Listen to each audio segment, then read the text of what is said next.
tignan natin yung kanilang nahukay. Ito yung kaninang umaga na hinukay nila. Ayan, nagkatubig na. Kaya sabi ko sa kanila kaninang umaga, kung pwede yung doon muna sa loob ang unang hukayin. Ayan, mga kabali, hanggang doon sa dulo.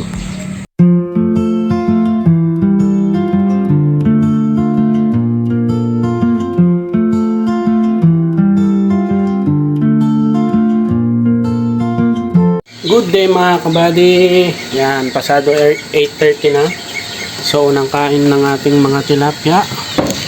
At sila po pala ay ika 87 days na. Yan. So may papakita pa pala ako sa inyo. Tara, check natin. Yan, bali na-start na pala na magpagawa ng overflow. Yan.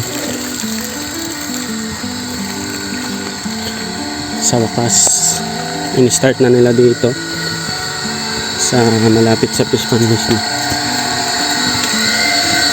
Yan, medyo maingay lang dahil sa solar.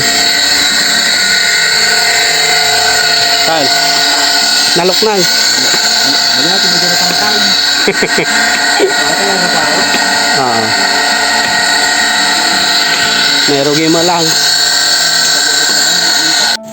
Start na.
So mga kabady, naibigay na natin yung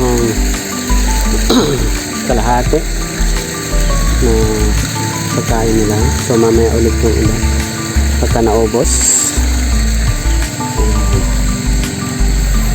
Ngayon po ay hindi ako nag-drain. Nagdagdag po ako ngayon ng tubig.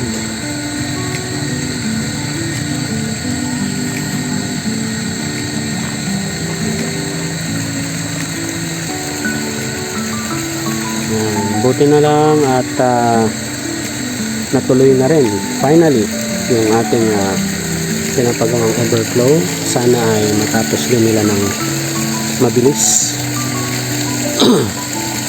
Kasi hindi po natin alam ang panahon, baka bigla-biglang umulan, mapending na naman yan. So madidelay din yung paglalagay nila. At ang magsasuffer ay ang mga tilapia. Kaya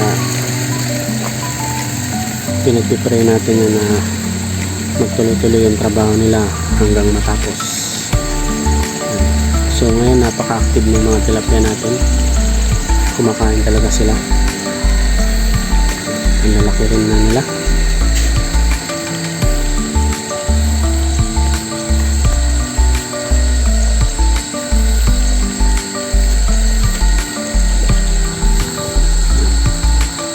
Pagka nagka-overflow na ito mga kabady, for sure mas makikita na natin sila dahil mapa-flash out na yung maraming lumot na nakahalo sa tubig. Magiging mas clear na yung tubig at mas malinis siyempre. Sa ngayon kasi drain lang yung ginagawa natin, hindi natin mababawasan talaga yan. Kasi 1 oras, 2 oras lang naman ang drain. Pero yan, happy tayo kasi nag-start na napagawa ang ating overflow. Yan, salamat kila Uncle Bong, Uncle Meltong at kay Uncle PE. Yan, sila po yung mga naghuhukay.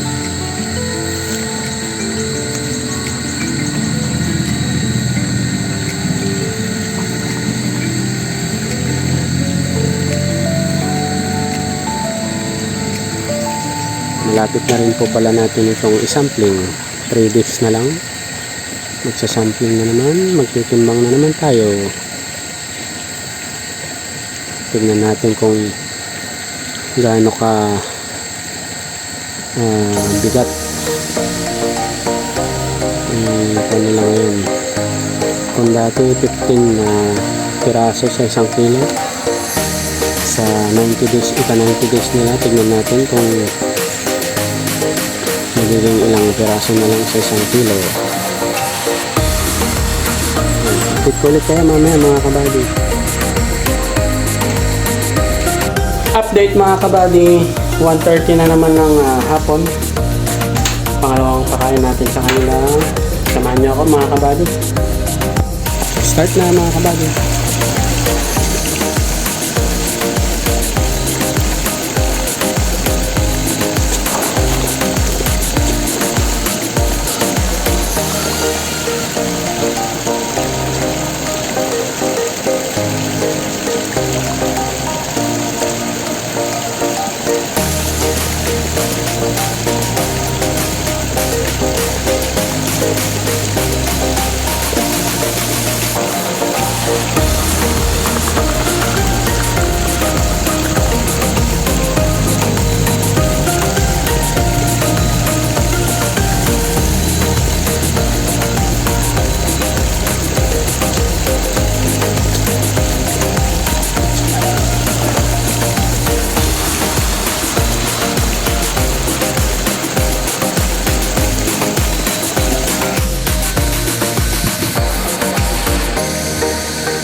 For 4:30 na naman mga kabady.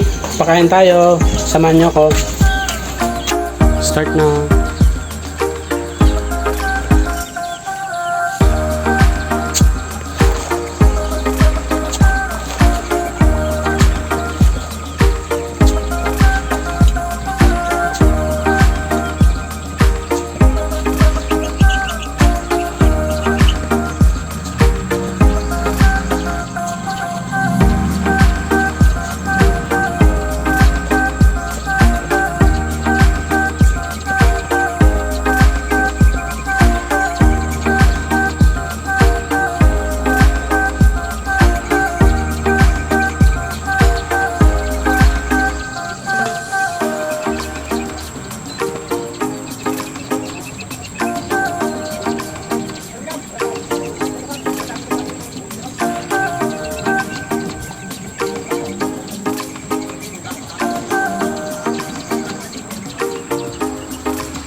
Tingnan natin sila mga kabady. At silipin din natin yung nahukay nila kanina, uncle.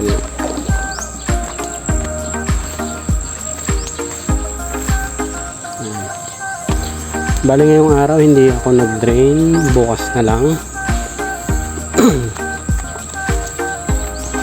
Kasi kanina may bisita, then may pinuntahan. Kaya bukas na lang mag-drain. Tignan natin yung kanilang nahukay. Ito yung kaninang umaga na hinukay nila. Ayan, nagkatubig na. Kaya sabi ko sa kanila kanina umaga, kung pwede yung doon muna sa loob ang unang hukayin. Ayan, mga kabady, hanggang doon sa dulo. Ayan, ito na yung nahukay nila.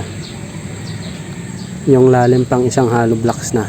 So hopefully mga isang linggo or less than 1 week nilang tatrabahuhin yan.